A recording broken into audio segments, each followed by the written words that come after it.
عرض کی حضور میرے ایمان کی دلیل یہ ہے کہ میں زمین پہ کھڑے ہو کے آسمان کی طرف دیکھوں تو اللہ کے عرش کو بھی دیکھ لیتا ہوں۔ فرمایا میں بتا سکتا ہوں جنتی جنت میں داخل ہو رہے ہیں اور جہنمی جہنم میں جا رہے ہیں، کہو تو راز حیات کہہ دوں؟ کوئی نہیں سمجھ آئی تو اللہ کرے نہ آئے تو انو سمجھ۔ وہ کہنے لگے کہو تو راز حیات کہہ دوں، حقیقت کائنات کہہ دوں، وہ بات کہہ دوں جو پتھروں کے دلوں کو بھی پاش پاش کر دے۔ لیکن وہاں سے زبان حال سے ارد گرد سے یہ آواز آ رہی تھی، نہیں نہیں رہنے دے، یہی بہتر ہے کہ پردوں میں وہ پردہ پوش رہے، وہ اگر پردے اٹھا دے تو کسے ہوش رہے۔ فرمایا میں مومن ہوں تو ایمان کی علامت یہ ہے کہ زمین پہ کھڑے ہو کے دیکھوں تو اللہ کا عرش بھی دکھائی دیتا ہے۔ یہ حضور کے سامنے بیان کیا صحابی۔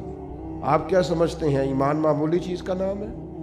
تو میرے عزیز، ایمان کی مضبوطی حاصل ہوتی ہے قرآن مجید پڑھنے سے۔ پھر ارشاد فرمایا وَعَلَىٰ رَبِّهِمْ يَتَوَكَّلُونَ، وہ اپنے رب پر بھروسہ کرتے ہیں۔ دنیا داروں پر بھروسہ کرنا چھوڑ دیں، مالداروں پر بھروسہ کرنا چھوڑ دیں، امیر رشتہ داروں پر بھروسہ کرنا چھوڑ دیں۔ وہ جن دوستوں نے آپ سے کہا نا کوئی کام ہو جاتے دسیا جی، کوئی حکم ہو جاتے، ان پہ بھروسہ کرنا چھوڑ دیں آپ۔ تسی پھر دسیا جی تو پھر وہ تمہیں دسن گے۔ کوئی کام ہو جاتے، کوئی حکم ہو جاتے، پھر تسا حکم دسنا ہے تو انہیں کہنا تو کل دسنا سی، سویرے ہی منڈا ٹوریا میں۔ تو میرے عزیز بھروسہ اللہ پہ، بھروسہ اللہ پہ، خوب اپنا اعتماد پکا کر لیں۔ ایک روایت میں نے جمعے میں سنائی تھی، میرا دل کرتا ہے آج پھر سناؤں گا۔ فرمایا دو لوگوں کو نا قیامت والے دن حکم ہوگا کہ دونوں، ان کے اعمال معاذ اللہ ایسے تھے کہ ان کے لیے حکم ہے دونوں دوزخ میں چلے جاؤ۔ ایک نے دوڑ لگا دی، بھاگتا ہوا جا رہا ہے جہنم کی طرف، دوسرا 2 قدم اٹھاتا ہے پھر پلٹ کے پیچھے دیکھتا ہے، پھر 2 قدم اٹھاتا ہے پھر پلٹ کے پیچھے دیکھتا ہے۔ دونوں کو واپس بلا لیا، دوزخ کا دروازہ آ گیا، بلا لیا۔ دلوں کے حال جاننے والا رب پوچھتا ہے بھئی تو بڑا بھاگ کے دوزخ کی طرف گیا ہے؟ پتہ اللہ کو ہے سارا ہی۔ پوچھتا ہے تو بڑا بھاگ کے گیا ہے؟ تو وہ بڑا رند مزاج اور بڑا انوکھا آدمی تھا، کہنے لگا مالک تیری زندگی میں مانی نہیں، تو آج تو نے حکم دیا دوزخ میں جاؤ، تو میں نے کہا چلو ایک ہی مان لو، رب کی طرح دوڑ کے جاتا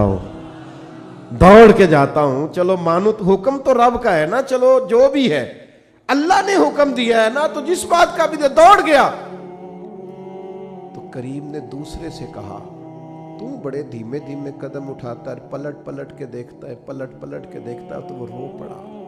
میں نے لگا مالک میرا تیری رحمت پہ بھروسہ بڑا مضبوط تھا، مجھے پتا تھا بے شک فیصلہ ہو گیا ہے، پر تو نے معاف کاری دینا، تو نے کرم کاری دینا ہے۔ کریم جب غالب آتا ہے تو کرم کاری دیتا ہے، تو نے معاف کر دینا۔ مجھے امید تھی، حکم بھی ہو گیا، فیصلہ بھی ہو گیا، میں دوزخ کی طرف جانے بھی لگا، پر بار بار اندر سے آواز آتی تھی پریشان نہ ہو، آواز آئے گی، پریشان نہ ہو وہ بلائے گا، پریشان نہ ہو رحمت ہو جائے گی۔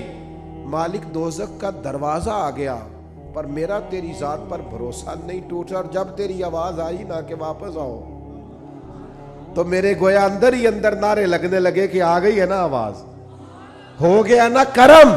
تو اللہ نے فرشتوں سے فرمایا دونوں کو جنت میں داخل کر دو۔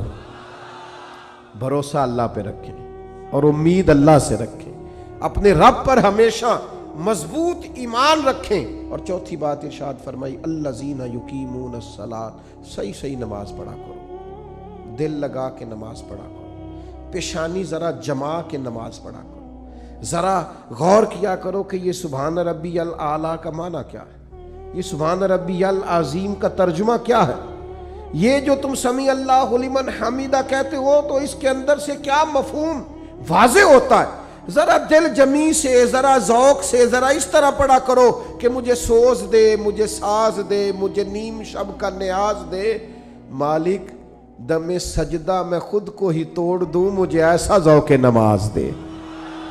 کبھی شوق سے، کبھی درد سے، کبھی دل کرے کہ یار میں اٹھوں ذرا وضو کروں، 2 نفل نہ پڑھوں، میں ذرا جم کے سجدہ، پیشانی کو اگر سجدے کی لذت مل جائے کمال ہو جاتا ہے، یہ کرم ہو جاتا ہے۔ اور کسی نے کہا تھا میرا مالک میرے جرم عیاں کرتا نہیں اور سجدے میرے چہرے پہ سجا دیتا ہے۔ یہ دیکھو نا، کئی لوگوں کے جسم کچھ لوگوں کا ایسا نرم ہوتا ہے کہ سجدوں کا نشان پڑ جاتا ہے، لوگ اس کو محراب بھی بولتے ہیں، لیکن یہ بنیادی طور پر اپنی اپنی جسمانی ساخت ہوتی ہے۔ زیادہ کچھ لوگ بڑے نمازی ہوتے ہیں پر چہروں پر نشان نہیں ہوتا، یہ جسمانی ساخت کا مسئلہ ہوتا ہے۔ عام دام برسر مطلب خوب نماز پڑھے دل جما کے، اور پھر فرمایا وَمِمَّا رَزَقْنَاهُمْ يُنْفِقُونَ، جو ہم نے انہیں دیا اس میں سے ہماری راہ میں خرچ کرتے ہیں۔ پتہ ہے کس حد تک خرچ کرنے کا حضور نے فرمایا؟ نبی پاک علیہ السلام نے فرمایا ایک کھجور اللہ کے رستے میں صدقہ جب تم دیتے ہو نا، ایک کھجور جب تم اللہ کے رستے میں اخلاص کے ساتھ صدقہ دیتے ہو تو اللہ تعالیٰ اسے اپنے دائیں ہاتھ میں لے لیتا ہے جو اس کی شان کے لائق ہے، اور پھر اللہ اسے قبول کر کے اپنے دائیں ہاتھ میں لیتا ہے جو اس کی شان کے لائق ہے، اور اسے اتنا بڑا کر دیتا ہے، اس کھجور کو اتنا بڑا کر دیتا ہے کہ پہاڑ بنا دیتا ہے، اور اس ایک کھجور کی برکت سے ہی اللہ تعالیٰ بخشش فرما دیتا ہے۔ خرچ کریں اللہ کے راستے میں، خوب خرچ کریں، اور یہ کر کے دیکھیں کہاں سے خرچ کرنا شروع کرنا ہے۔ نبی پاک علیہ السلام نے فرمایا گوشت پکاؤ تو شوربہ زیادہ کر لو، پڑوسیوں کو بھی شامل کر لیا کرو۔ فرمایا 2 کا کھانا 3 کے برابر اور 3 کا 4 کھا لیں، بس یہ کہ سب کو شامل رکھو، سب کو شامل۔ کچھ لوگ ایسے ہوتے ہیں جو اپنے دسترخوان کو وسیع نہیں کرتے۔ آپ خرچ کرنے کا مزاج بنائیں، اللہ توفیق بھی عطا کر دے گا۔ دینے کا جب انسان ارادہ کرتا ہے تو پھر وسعت بھی آ جاتی ہے۔ تو میرے بھائی، یہ چیزیں پیدا کرنی اپنی طبیعت میں۔ 2-4 گزارشات میں نے تیزی سے آپ کی خدمت میں عرض کر کے اپنی بات کو سمیٹنا ہے۔ سب سے پہلے میری گزارش آپ سے یہ ہے کہ اپنی کوتاہیوں پر خاص نظر کریں، زندگی میں اپنی غلطیوں کو ضرور ڈھونڈیں۔ ہمارے صوفیانہ اپنی اصطلاحات میں ایک اصطلاح بیان کرتے ہیں دید قصور، یعنی اپنی غلطیوں کا نظر آنا۔ کچھ لوگ ایسے ہوتے ہیں جنہیں جگ کی غلطیاں نظر آتی ہیں، سب کی غلطیاں نظر آتی ہیں، اپنی نہیں نظر آتی۔ اپنی غلطیوں کو تلاش کریں، اپنے گناہوں کو تلاش کریں، اور پھر ان کی اصلاح کے لیے ایک پورا منظم منصوبہ بنائیں، اور اس منصوبے کے تحت اپنی تربیت کریں۔ کب تک ایسے ہی گھومنا ہے اور کب تک یہ کہنا ہے کہ انشاءاللہ تعالیٰ بس دعا کرے میں ٹھیک ہو جاؤں؟ اپنی کمزوریوں کو تلاش کر کے ڈھونڈ کے ان کی اصلاح پر پورا زور لگا دیں۔ نبی پاک علیہ السلام نے فرمایا جب بندہ اعتراف کر کے توبہ کرتا ہے نا، یا اللہ میرے اندر یہ غلطی ہے، میں بھول گیا تھا، جب اعتراف کر کے توبہ کرتا ہے تو اللہ اسے معاف فرما دیتا ہے۔ تو اپنی کوتاہیوں کو ضرور تلاش کریں۔ ایک دوسری گزارش آپ کی خدمت میں عرض کرنی ہے، ان لوگوں کی سنگت اور صحبت چھوڑ دیں جن کی وجہ سے ہمارے مزاج میں، ہماری سوچوں میں، ہمارے لب و لہجے میں بگاڑ پیدا ہوتا ہے۔ ان لوگوں کے قریب آ کے بیٹھیں جن کے پاس بیٹھنے سے ہمارا ایمان پختہ ہوتا ہے، ہمارے اندر روحانیت پیدا ہوتی ہے، ہمارا نیکی کی طرف دل مائل ہوتا ہے۔ بری صحبت مکمل چھوڑ دیں۔ آپ کے ذہنوں میں جو لوگ شکوک پیدا کرتے ہیں ان سے پورے طور پر بچ جائیں۔ اب میں کوئی ایسی بات آپ کے سامنے عرض کرنے لگا ہوں جو بڑی انوکھی ہے۔ میں نے نا اپنی زندگی میں کچھ لوگوں کو نظریات بدلتے دیکھا ہے۔ وہ اس نظریے کے ماننے والے تھے، عقیدہ حق کے ماننے والے تھے، پھر انہوں نے اور نظریہ اختیار کیا۔ کچھ لوگ جو مجھے سمجھتے ہیں کہ شاید میں درست بات ہی کروں گا، وہ تو بات کو تسلیم کریں گے، اور جن کو کچھ تھوڑا خیال ہے وہ بھی میری بات کو آج کی رات ایک دیندار آدمی کی بات سمجھ کر قبول کریں جو اللہ سے ڈر کے بات کر رہا ہے، جس نے ایک نظریہ تبدیل کیا، اس نے پھر ایک نہیں تبدیل کیا، اس کے بعد پھر اس نے ایک اور تبدیل کیا، اس نے پھر اور تبدیل کیا، اس نے پھر اور تبدیل کیا۔ ہم نے لوگوں کو پھر گلی گلی کا بھکاری ہوتے دیکھا، دروازے دروازے جاتے دیکھا۔ جنہوں نے سواد اعظم کو چھوڑا، عقائد حقہ کو چھوڑا، مت سمجھیں کہ کسی اور نظریے پہ گئے تو وہاں ڈٹ گئے، وہ پھر ساری زندگی شکوک و شبہات کا شکار رہے، اس لیے کہ حق سے ایسے نکلے، پھر کسی جگہ وہ ٹھہر نہیں سکے، وہ اپنی زبان سے اعتراف کرے یا نہ کرے، الجھ گئے، بکھر گئے، ٹوٹ گئے، ہر وقت وسوسوں کے ہتھے چڑھ گئے، کبھی ایک وسوسہ ادھر لے گیا تو کبھی ادھر لے گئے، کسی جگہ استقامت نصیب نہ ہوئی۔ در مرشد دا چھڈی ناہی، نہیں تے ہو جاویں گا روگی۔ در مرشد دا چھڈی ناہی، نہیں تے ہو جاویں گا روگی۔ جیڑی بکری اجڑوں وچھڑی او بگیاڑا جوگی۔ جو پھر ایک دفعہ نکل جاتی ہے نا، پھر اس کو آ کے کھاتے ہیں بڑے بڑے ریوڑوں سے جو جدا ہوتی ہیں، پھر بھیڑیے کھا جاتے ہیں۔ تو خدا را عقائد میں مضبوط رہیں، کبھی کمزوری نہ دکھائیں۔ پھر ایک بات جس پر میں نے آج اپنی ساری گفتگو کو سمیٹنا ہے، آپ کبھی بھی کپڑوں سے مزین نہیں ہو سکتے، آپ کو زینت کبھی بھی لباس سے، گھر سے، گاڑی سے کبھی نہیں ملے گی۔ بڑی گاڑی سے اگر نکلنے والا بدتمیز ہو تو کبھی بھی لوگ اسے خوبصورت انسان نہیں سمجھتے۔ مہنگے کپڑے پہننے والے کی حرکتیں اگر بڑی چھوٹی ہوں تو لوگ کبھی بھی اسے کوئی بڑا آدمی یا بڑا انسان نہیں سمجھتے۔ وہ بہت بڑی کرسی سے نیچے اترے لیکن اس کا لب و لہجے سے چھچورا پن ظاہر ہو تو کبھی بھی لوگ کوئی مہذب انسان نہیں سمجھتے۔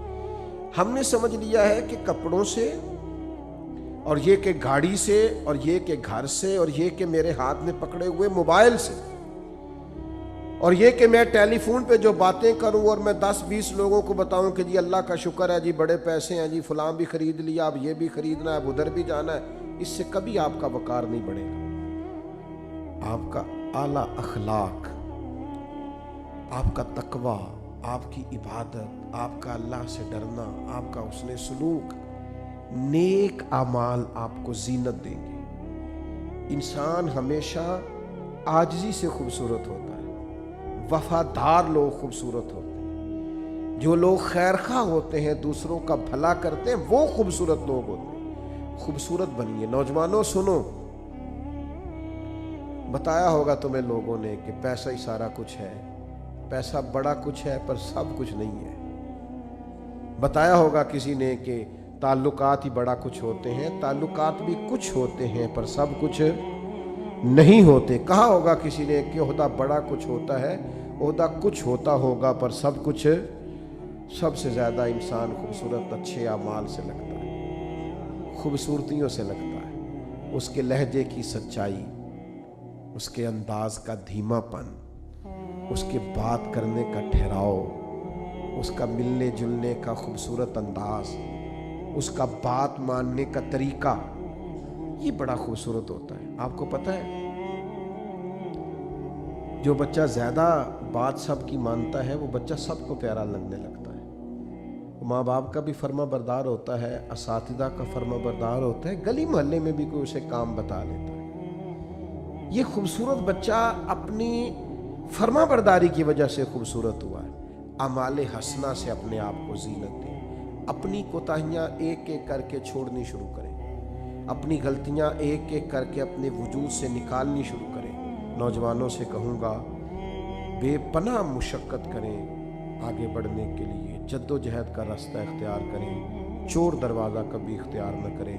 آپ کی خدمت میں بڑے درد سے یہ اپیل کروں گا، فقط اپنے لیے جینا نہ شروع کریں۔ مسلمان شجر سایہ دار کی طرح ہوتا ہے، اس کے سائے میں بڑے سارے لوگ اپنے آپ کو ٹھنڈک میں اور چھاؤں میں محسوس کرتے ہیں۔ جب بھی منصوبہ بندی کریں اس میں بہت سارے لوگوں کو شامل کریں، بہت ساروں کے لیے ارادے کریں، اچھی نیتیں اور اچھے پروگرامز کے ساتھ آگے بڑھیں۔ آپ محسوس کریں گے کہ آپ کا قد بھی بڑا ہو رہا ہے اور آپ کا سینہ بھی چوڑا ہو رہا ہے۔ اور پھر ایک آخری گزارش جس پر میں نے اپنی بات کو ختم کر دینا ہے، اللہ کی معرفت حاصل کریں۔ اللہ کی معرفت کیا ہے؟ آپ کو محسوس ہو جانا چاہیے کہ کن کاموں سے میرا رب راضی ہوتا ہے، کن کاموں سے ناراض ہوتا ہے۔ حضرت رابعہ بصریہ رحمۃ اللہ علیہا جس دن بیمار نہیں نہ ہوتی تھیں، اللہ کے حضور عرض کرتی تھی مالک تو کہیں ناراض تو نہیں ہو گیا، تو مجھے بیمار کرتا ہے تو میں زیادہ تڑپ کے تیرا نام لیتی، مجھے کسی مشکل میں ڈالتا ہے تو میں سمجھتی ہوں کہ رب کریم مجھ سے راضی ہے۔ بھائیو، معرفت حاصل کریں۔ اس کا سب سے زبردست طریقہ یہ ہے کہ گھنٹوں دعا مانگیں، گھنٹوں۔ دیکھو میں نے کیا بول دیا ہے، لمبی لمبی دعائیں، خوب دعائیں، وسیع دعائیں۔ حضور علیہ السلام نے فرمایا نمک بھی مانگو تو رب سے مانگو، یعنی یہاں سے شروع کرو کہ مالک مجھے یہ چاہیے، مالک مجھے یہ چاہیے، مالک۔ آپ کہنا تو شروع کریں، مانگنا تو شروع کریں۔ حضور فرماتے ہیں وہ مانگنے سے راضی بڑا ہوتا ہے، جو نہ مانگے اس سے ناراض ہو جاتا ہے۔ دعا تو عبادت، ساری باتیں اپنے اللہ سے کہہ دیں، سب چھوٹی چھوٹی چھوٹی چھوٹی چیزیں حضور کا وسیلہ پاک پیش کر کے مالک سے عرض کرنی شروع کر دیں۔ کچھ درخواستیں دے دیں اللہ کے حضور، آپ یقین کریں وہ ایسے قبول ہوں گی کہ ان کے نظارے نظر آئیں گے، ارد گرد آپ کو محسوس ہوگا۔ تو میری یہ آپ سے اپیل ہے کہ خوب دعائیں اور خوب آپ ذہن سازی اس حوالے سے اپنی کریں کہ ہم نے اللہ کے حضور حاضری دینی ہے۔ جس طرح لوگ ایک اچھا بیٹا بننا چاہتے ہیں اور جس طرح لوگ ایک اچھا والد بننا چاہتے ہیں، جس طرح لوگ ایک اچھا بھائی بننا چاہتے ہیں، اچھا استاد بننا چاہتے ہیں، اور مجموعی طور پر لوگ ایک اچھا انسان بننا چاہتے ہیں، اپنے ملک کا اچھا شہری بننا چاہتے ہیں، اسی طرح ہر مسلمان کی خواہش ہوتی ہے کہ وہ ایک اچھا مسلمان بھی بنے۔ اپنے تئیں لوگ اس کے لیے جد و جہد بھی کرتے ہیں، کوشش اور کاوش بھی کرتے ہیں۔ کچھ لوگ یہ سمجھتے ہیں کہ میں خدمت خلق کرتا رہوں، اللہ کے بندوں کے کام آتا رہوں تو میں ایک اچھا مسلمان ہوں۔ کچھ لوگوں کا یہ خیال ہوتا ہے کہ اگر میں سخاوت صحیح طور پہ کرتا رہوں، اپنا حلال اور محنت سے کمایا ہوا پیسہ راہ خدا میں خرچ کروں تو یہ میرے بہترین مسلمان ہونے کی علامت ہے۔ کچھ لوگوں کی یہ رائے ہوتی ہے کہ وقت پر نماز پڑھوں، زکوٰۃ ٹائم پہ دوں، حج فرض ہونے پر فوراً کر لوں، اللہ تعالیٰ عمرے کی سعادت بار بار عطا کرے تو میں ایک اچھا مسلمان ہوں۔ ہم نے لوگوں کو یہ کہتے ہوئے بھی سنا ہے کہ چونکہ میں کسی کو تکلیف نہیں دیتا، میری وجہ سے کوئی پریشان نہیں ہے، میرا لب و لہجہ محتاط ہے، تو میں ایک بہترین مسلمان ہوں۔ تو اپنے اپنے حساب سے لوگ تعین کرتے ہیں کہ میں ایک اچھا مسلمان ہوں۔ کیوں نہ ایسا کریں کہ اللہ کے قرآن سے پوچھیں کہ بہترین مسلمان کون ہے اور سچا مسلمان کون ہے، اور وہ کون سے مومن ہیں جن کو اللہ فرماتا ہے کہ اولئک ھم المؤمنون حقا، یہی لوگ سچے مومن ہیں۔ قرآن مجید کی سورہ انفال اللہ تعالیٰ نے ارشاد فرمایا انما المؤمنون الذین اذا ذکر اللہ وجلت قلوبہم واذا تلیت علیہم آیاتہ زادتہم ایمانا وعلی ربہم یتوکلون۔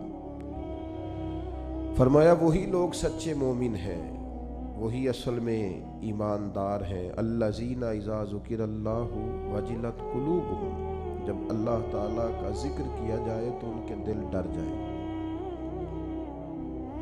پہلی ان کی نشانی یہ ہے کہ مالک کے ذکر کے وقت اللہ کی عظمت و جلال کی وجہ سے ان کے دل کانپ اٹھتے ہیں، دل لرز جاتے ہیں ان کے۔ وَإِذَا تُلِيَتْ عَلَيْهِمْ آيَاتُهُ زَادَتْهُمْ إِيمَانًا، اور جب ان پر اللہ کی آیتیں پڑھی جاتی ہیں تو ان کا ایمان ترقی پاتا ہے اور مضبوط ہو جاتا ہے۔